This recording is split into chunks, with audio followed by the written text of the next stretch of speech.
салом дӯстон, дар ин видео дар бозии крестсигноли пул кор мекунем. Силка барои скачат кардани бозӣ дар поёни видео мешавад.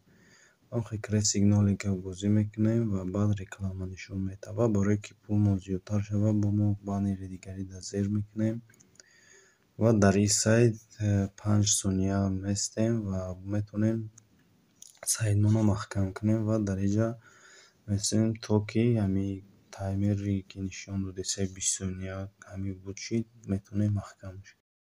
Ва тамом шуда крестика зер мекунем ва дар баланси ма 30 балл гузашта.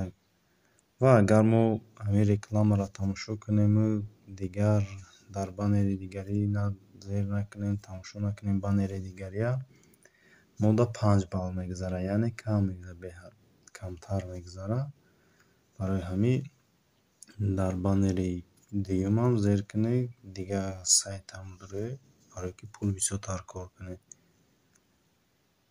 Ва ин баланси ма 35 буд, 40 шид, яъне 5 балл гузашт. Ба ҳамин видеои мо ба охир мерасад. То видеоҳои дигар.